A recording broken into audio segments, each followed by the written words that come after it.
Morning students, आज के इस ऑनलाइन क्लास में मैं उदय कुमार यादव पीजीटी शिक्षक हिस्ट्री आप लोग का बहुत बहुत स्वागत करता हूं। आज की इस क्लास में हम लोग कक्षा 12 के इतिहास विषय का प्रथम सब टॉपिक इतिहास के जानने के स्रोत के बारे में अध्ययन करेंगे। इतिहास के स्रोत की बात की जाए तो मेनली हम लोग दो तरह से इसका अध्ययन करते हैं, साहित्यिक स्रोत और पुरातात्विक स्रोत। हम लोग के बारे में जानने का प्रयास करते हैं। साहित्यिक स्रोत से मतलब है साहित्य यानी लिखी हुई या किताब के माध्यम से अध्ययन। साहित्य हम लोग यदि वैदिक काल की बात करें तो वैदिक काल में को जानने के मुख्य स्रोत हैं वेद, पुराण, उपनिषद, ब्राह्मण, आरण्यक। यदि वेदों की बात की जाए तो वेदों की संख्या 4 हैं, ऋग्वेद, यजुर्वेद, सामवेद तथा अथर्ववेद। ऋग्वेद से तात्पर्य है कि 1500 से 1000 ईसा पूर्व के बीच में ऋग्वेद की रचना की गई और इसलिए इस काल को ऋग्वेद काल कहा जाता है। और ऋग्वेदिक काल में ही ऋग्वेद की रचना की गई और आगे चलकर 1000 ईसा पूर्व से 600 ईसा पूर्व का काल उत्तर वैदिक काल कहा जाता है। और इस काल में यानी तीनों वेद यजुर्वेद, सामवेद तथा अथर्ववेद की रचना की गई। यजुर्वेद गद्य तथा पद दोनों में है, लेकिन इसके अर्थ को समझ पाना बड़ा ही जटिल था, इसलिए वेद को गाने लायक बनाया गया सामवेद के तहत और गायन में वो आसानी हुआ। यदि अथर्ववेद की बात की जाए तो अथर्ववेद सबसे अंतिम में रचा गया वेद है और इसे अथर्वा ऋषि और अंगिरस ऋषि के द्वारा रचा गया। यदि पुराणों की बात की जाए तो पुराणों की संख्या 18 है और इसमें भी हमें प्राचीन भारतीय इतिहास से संबंधित जानकारी देखने को मिलती है। यदि सबसे प्राचीन पुराण की बात की जाए तो वह है मत्स्य पुराण और मत्स्य पुराण में हम लोगों को सातवाहन वंश से संबंधित जानकारी मिलती है। और विष्णु पुराण की बात की जाए तो विष्णु पुराण से हम लोगों को मौर्य वंश के बारे में जानकारी मिलती है। यदि वायु पुराण की बात की जाए तो वायु पुराण से हमें गुप्त वंश के बारे में जानकारी मिलती है। अर्थात पुराणों से भी हमें प्राचीन भारतीय इतिहास को जानने की अच्छी जानकारी मिल जाती है। उपनिषदों की बात की जाए तो उपनिषदों की संख्या 108 है और उपनिषद को सबसे अंत में रचा गया। अब हम लोग मौर्य काल के इतिहास के साहित्यिक स्रोतों की बात करते हैं तो इसमें सबसे प्रसिद्ध जो साहित्यिक स्रोत है वह है कौटिल्य द्वारा रचित अर्थशास्त्र।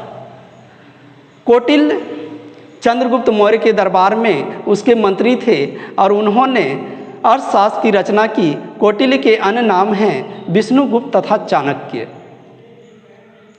कौटिल्य का अर्थशास्त्र 15 अधिकरण और 180 प्रकरणों में बटा हुआ है। मौर्य काल के दूसरे साहित्यिक स्रोत की बात की जाए तो वह है इंडिका। इंडिका नामक पुस्तक की रचना मेगास्थनीज के द्वारा किया गया था और मेगास्थनीज जो एक यूनानी यात्री था जो चंद्रगुप्त मौर्य के दरबार में आया था। यदि मौर्य काल के तीसरे साहित्यिक स्रोत की बात की जाए तो वह है मुद्रा राक्षस।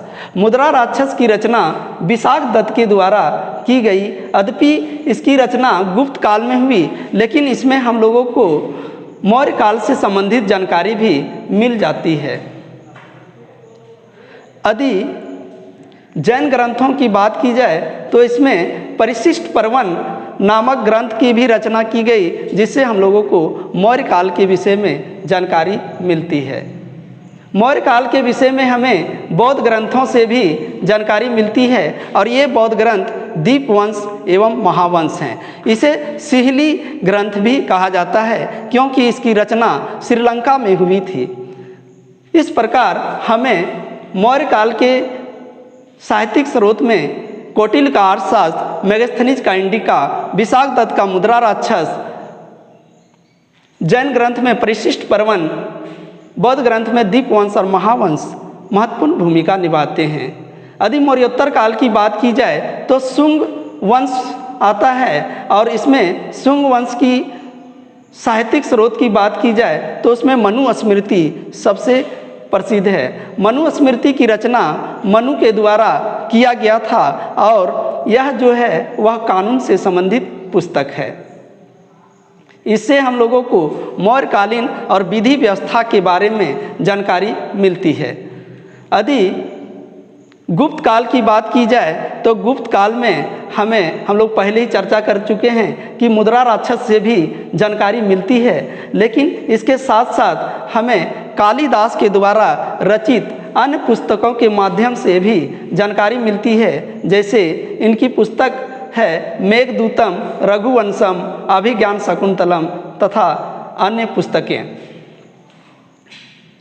अब हम लोग पुरातात्विक स्रोत के बारे में देखने का प्रयास करते हैं। पुरातात्विक स्रोत की बात की जाए तो पुरातात्विक स्रोत के अंतर्गत हम लोग शिलालेख, स्तंभलेख, गुहालेख, मिट्टी के बर्तन, पाषाण उपकरण, मृण मूर्तियाँ इत्यादि इसमें आते हैं तथा सिक्के भी इसी में आते हैं पुरातात्विक स्रोत में ही। शिलालेख की बात की जाए तो शिलालेख, शिला मतलब होता है पत्थर और लेख मतलब होता है लिखा हुआ या खुदा हुआ, अर्थात पत्थर में कुछ भी चीज़ खुदा हुआ है तो वह शिलालेख कहलाता है। और अशोक के शिलालेख काफ़ी प्रसिद्ध हैं। स्तंभ लेख की बात की जाए तो स्तंभ मतलब होता है पिलर। यदि कोई पिलर जो पाषाण या पत्थर पर बना है और उस पर कोई लेख लिखा है तो वो स्तंभ लेख है। गुहालेख, गुहालेख का मतलब होता है गुहा में होता है गुफा, और यदि कोई गुफा जो पाषाण के ऊपर कुछ उसमें चित्रित है या उसमें खुदा हुआ है तो वह गुहालेख है। मिट्टी के बर्तन, मिट्टी के बर्तन हम लोगों को हड़प्पा सभ्यता में देखने को मिलती है कि बहुत सारे मिट्टी के बर्तन वहाँ पे प्राप्त हुए हैं जो हड़प्पा से संबंधित हम लोगों को महत्वपूर्ण जानकारी प्रदान करती हैं।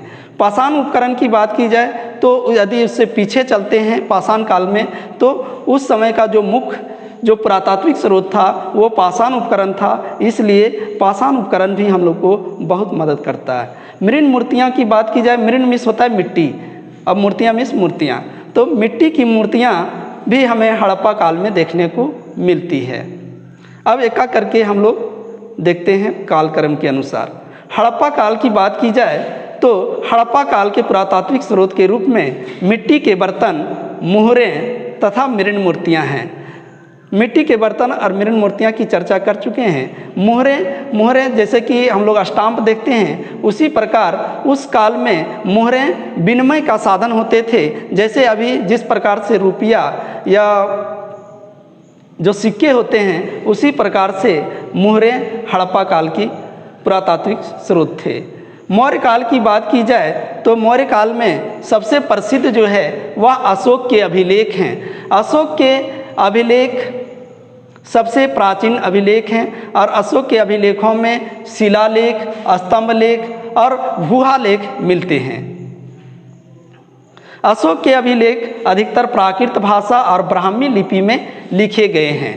अशोक के अभिलेखों को हम लोग देखें तो सर्वप्रथम 1750 ईस्वी में टी पेंथेलर के द्वारा अशोक के अभिलेखों को खोजा गया था, लेकिन उसे पढ़ने में सर्वप्रथम सफलता प्राप्त हुई एक अंग्रेज अधिकारी जेम्स प्रिंसेप के द्वारा 1837 ईस्वी में, जिन्होंने अशोक के अभिलेखों की प्राकृत भाषा और उसकी ब्राह्मी एवं ख्रोष्टी लिपि को पढ़ने में सफलता प्राप्त की। इस प्रकार अशोक से संबंधित हम लोगों को अनेक जानकारियाँ प्राप्त होने लगी। की बात की जाए तो हमें पुरातात्विक स्रोत के रूप में अनेक अभिलेख देखने को मिलते हैं, जैसे कि जूनागढ़ अभिलेख। जूनागढ़ अभिलेख का टाइम पीरियड 150 ईस्वी है, जो जूनागढ़ के प्रसिद्ध शासक रुद्रदामन के द्वारा खुदवाया गया था या लिखवाया गया था। इसमें हम लोगों को सुदर्शन झील के मरम्मति का वर्णन मिलता है। और इसी काल में मौर्योत्तर काल में ही विदिशा में गरुड़ स्तंभ लेख हेलियोडोरस के द्वारा खुदवाया गया था, जिससे हम लोगों को वैष्णव धर्म के बारे में जानकारी मिलती है। गुप्त काल की बात की जाए तो गुप्त काल में 2 अभिलेख सबसे प्रसिद्ध हैं, एक प्रयाग प्रशस्ति और एक जूनागढ़ अभिलेख। प्रयाग प्रशस्ति का संबंध गुप्त काल के सबसे महान शासक समुद्रगुप्त से संबंधित है और इससे हम लोगों को समुद्रगुप्त से संबंधित अनेक जानकारी मिलती है। प्रयाग प्रशस्ति का भाषा प्राकृत है। जूनागढ़ अभिलेख जो है वह जूनागढ़ अभिलेख गुप्त काल के एक अन्य शासक स्कंदगुप्त का है और इससे भी सुदर्शन झील की मरम्मति की जानकारी मिलती है। Thank you.